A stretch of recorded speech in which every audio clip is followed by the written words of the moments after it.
So that awful moment when by mistake you ate an entire box of chocolates, or instead of having one piece of cake, you had three, or somebody gave you a chocolate bar this big, or one of those Toblerones that's that long, and by mistake you ate the whole thing in one go.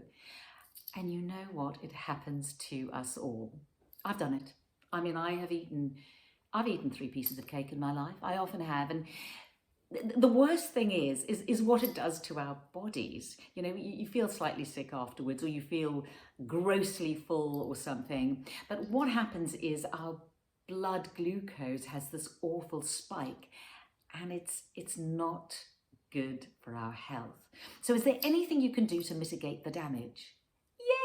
Yes, there is.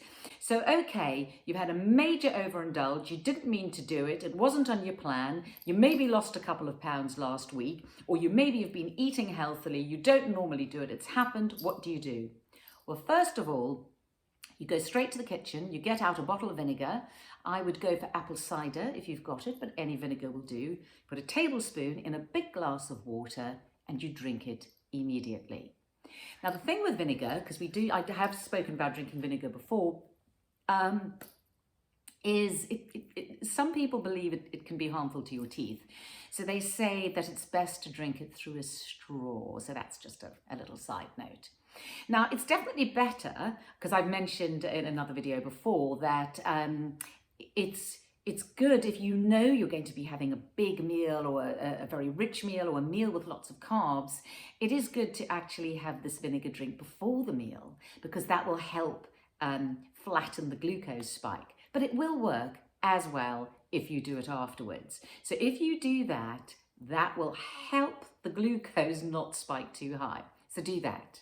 The next thing is you need to get moving, because then the glucose will go into your muscles rather than spiking up your blood. So what would be absolutely perfect is to have a little 10-minute walk around the block. Now, if it's pouring with rain, or for whatever reason you just don't feel you can do that, then dance around the living room, put some music on and have a great dance. Or if you've got stairs in your house, go up and down the stairs, that'll do it. Or do whatever, I mean, do lunges, do squats, just do whatever you feel like doing, but just do 10 minutes of movement. And that will segue that glucose into the muscles. So, and then the other thing you can do is if you can try and make your next meal more nutritious. So have your healthy vegetables, your healthy fats, your healthy proteins, and try and have a really nutritious meal next time. And that will really help and limit the damage from that kind of overindulgence.